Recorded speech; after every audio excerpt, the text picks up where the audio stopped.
Whenever people want to grow plants in their yard that are blue and get fairly large, they tend to select cultivars of Picea pungens. So today I want to talk about some Picea pungens cultivars from my book Colorful Conifers. I'm going to talk about 6 different cultivars. There'll be 6 of the larger growing selections. And I'll do them in alphabetical order, if as good a way as any. And the first one I want to talk about is on page 16 in the book, and it's Picea pungens Copeland. Now, Picea pungens Copeland was found about 1921, we believe. I don't really know for certain, but I know that Mr. Copeland, there was a Mr. Copeland who owned Rock Creek Nurseries in Rockville, Maryland. And he's thought to have traded the original plant to Henry Homan in 1921 for a selection of Tsuga canadensis. And then the Copeland was introduced by Kingsville Nursery in Maryland. Henry Homan was quite a guy. He was well known during his time as an introducer of many rare and unusual and very choice conifers. And he was especially noted for the forms of Tsuga canadensis. There's even one name for him. But Picea pungens Copeland is an interesting plant. You don't commonly find it in landscapes. It is grown in Oregon by a number of wholesale nurseries, and so it is available, but not all that common. I used to talk about Lane Ziegenfuss quite a bit about different conifer cultivars, and one night we got talking about these blue selections of Picea pungens, and Lane thought that one of the best was Picea pungens Copeland. Now, the foliage is not as blue as some of the other selections, but it's kind of unique in that on new shoots the bark is white. And when you get the white bark with the blue needles, it gives an overall very blue effect to the whole tree. And the tree grows fairly symmetrical. It does not need a whole lot of training like some of the bluer cultivars. And the white bark persists throughout the summer until it gradually turns light tan by winter, and the following year before it assumes any sort of real brown color. And it's a nice plant, and it should be more widely grown. Now, about 1990, there was another blue spruce introduced from Holland, but it originated in Hungary at the nursery of Elimir Barabits, and is named for his wife Edith. Now, on page 18, I talk about Picea pungens Edith. Now, Barabits' wife spelled her name E-D-I-T, but the plant was introduced as E-D-I-T-H. And that was because it was introduced by a Dutch nursery, and the name was changed a bit to fit better the way it would be spelled in Holland or in America, to Edith. But Edith is the correct name. Now, this plant has not caught on yet. It's not real well known, but it is exceptionally blue, and the needles are thinner than most of the selections of Picea pungens that are blue. And the needles are straight, they're thin, and they're not exceptionally long, but they're a nice length. And the plant grows very symmetrical and doesn't need a whole lot of training, and it's a pretty nice selection. The conifers from Hungary that were introduced back in the 1990s were mainly introduced by a Dutch nursery, by Bomer Nursery, because of the Iron Curtain. When the Iron Curtain dropped, then introductions were easier to make from Hungary. And Barabits was a well-known nurseryman in Hungary, but not that well-known outside of Hungary. And the Bomers were friends of his, and they introduced quite a few of his plants. And Picea pungens Edith is one of the real good ones. Now, the conifer, or the blue spruce that everybody's pretty much familiar with, is a Picea pungens called Hoopsii, or Hoopsii. And I talk about Hoopsii on page 25 of my book.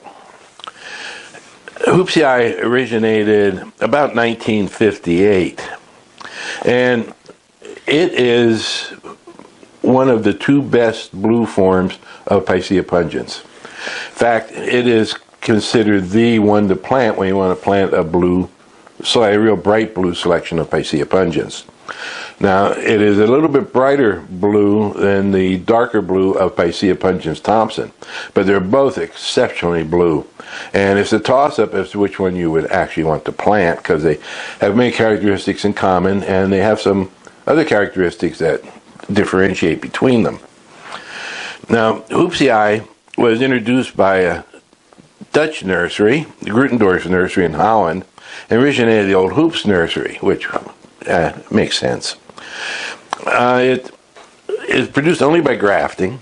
Now, some of the Picea pungens will root, but it's not real common with the larger growing forms.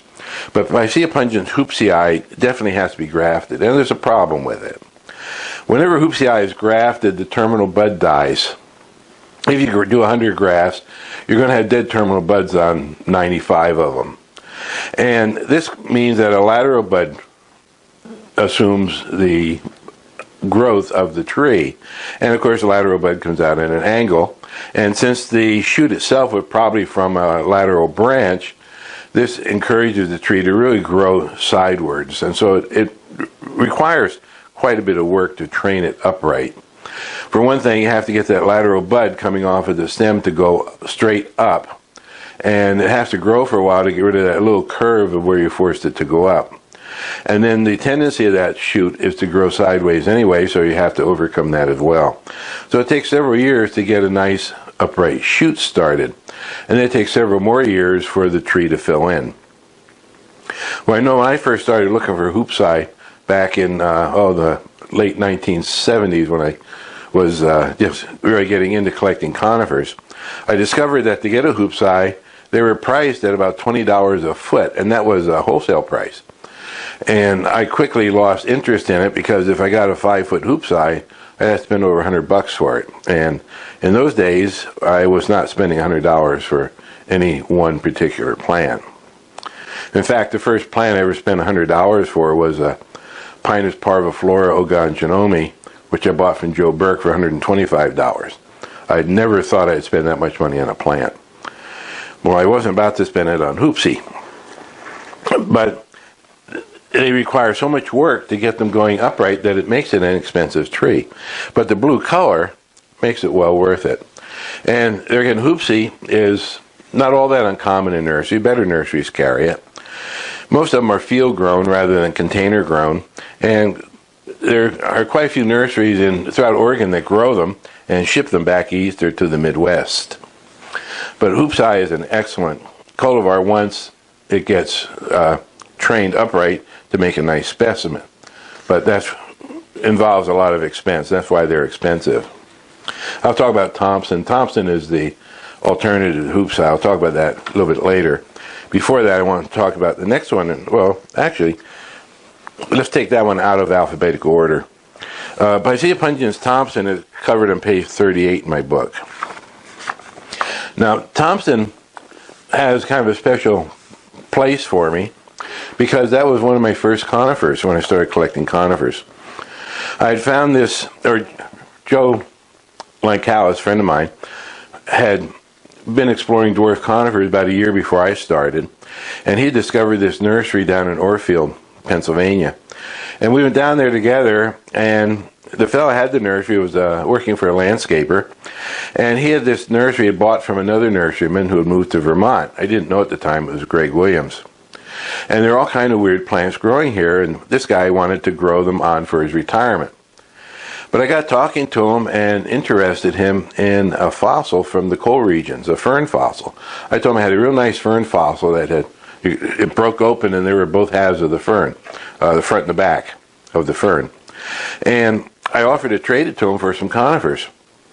And so I got 3 conifers from him. And one of those 3 conifers was a 4-foot high Picea pungens Thomsen. And I fell in love with it. So bright blue, and the needles are very thick.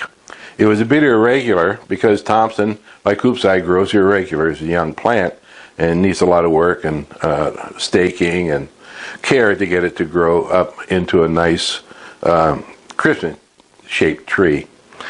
And this particular one was really great. He dug it for me. I took it home, planted it in my garden. And it was there until I moved.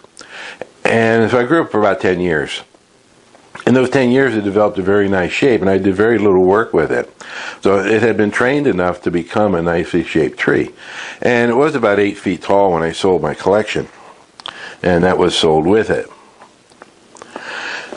Thomsen was introduced by 1930, before Hoopsii, but for some reason it never caught on as much as Hoopsii, maybe because of the expense and the irregular growth habit. It was found in Lancaster, Pennsylvania around 1928, and Thomsen Nursery in Pennsylvania introduced it in 1932. But a couple years later, they moved to Sweden, and perhaps that's why Thomsen never really caught on that great, because the originator kind of moved out of the country. But later, there was another one introduced called Picea pungens Schwartz. And the problem is, Schwartz is identical to Thomsen, and it was also discovered in the city of Lancaster, Pennsylvania at a later time. And so Schwartz is around, but it's not very common. And if you come across it, it's actually Picea pungens Thomsen. But Thomsen is really a great plant. And if I had to select between Thomsen and Hoopsii, I would select Thomsen. But that's my own, bias, because I really like having the real thick needles on the plant. But once again, it grows irregular as a young plant, and it makes it very expensive to train, and most nurseries decide to do Hoopsii because that's the better known one. But Thomsen is available. There's a couple of nurseries in Oregon that do grow it, but you won't find it as easily as you will Hoopsii. Now, Picea, I'm going to save Koster for the last. I'll talk about Moerheim a little bit. Picea pungens Moerheim is on page 36 in my book, and it's one of the older cultivars. It's been around for quite some time. It was named in 1912 and named the Moerheim Nursery. The neat thing about Moerheim is, in addition to its blue color, it has these real long curved needles, and it makes it very distinctive. One of the drawbacks to the long curved needles, however, is that when the new growth pushes and the bud breaks and the new needles come out, they're very long and they form this cathedral, I guess you could call it, around the new growth as it pushes, until it pushes far enough that it breaks through this growth and then the needles flatten out. That's typical of spruce. The bud cap kind of hangs on to the new needles when the new growth breaks. Well, these needles are so long that cathedral persists for a longer period of time, and it can make Moerheim a little bit more susceptible to a fungal attack, because that cathedral needles around the new bud can keep it moist for a longer period of time, and since the new growth is so soft and lush, it makes it easier for a mold to start to grow in it. And so the persistence of those cathedrals do present a problem for Moerheim. But once it pushes through that and the needles open up, they're bright blue, they're long, and they're curved. Makes a very attractive tree. The Moerheim has even produced a couple of new cultivars through Isley Nursery that are dwarfer forms, but have some of the color and some of the needle characteristics. So Moerheim is another nice choice. And in the Northwest, we have a problem with Picea pungens. As they age, the winter aphid gets to them and kills the needles, and then they get needle cast in the spring when the new growth comes out. According to Cisco Mars, who used to be head groundskeeper at the University of Washington Arboretum in Seattle, Moerheim was the only tree that did not show that problem, which is kind of interesting because of the persistence of the bud cap in the spring. Now, I saved Koster for last because Koster is an old selection. It has kind of a confusing history. Koster was found and introduced by Coster Nursery in 1885, and they introduced it as Picea pungens glauca Koster. In 1908, the Van Ness nursery bought 10 seedlings from the Koster nursery. They went through a bed, and Koster had actually introduced it, but they were propagating from a bed of seedlings. They were not propagating from one particular plant. And Van Ness went through their stock block and picked out the 10 bluest plants. And they were all different seedlings, took them to their nursery, and then they started propagating them as Picea pungens, Glauca compacta Koster. Strictly speaking, those are not cultivars, because they're producing from a selection of seedlings, from several different seedlings, not from one selection. Now, as time has passed, the Picea pungens Koster that we have today is from a single selection, because over the years, the nurseries kind of selected on their own in this country, kind of selected a nice blue selection as Koster and kind of stuck with it. And so when you buy Koster today, you get a pretty dependable plant. But as for which was the original mother plant, that's impossible to say, because they were propagating, Koster nursery propagating from a block of plants as their Glauca Koster, and then Ness propagating from 10 different seedlings as Glauca compacta Koster.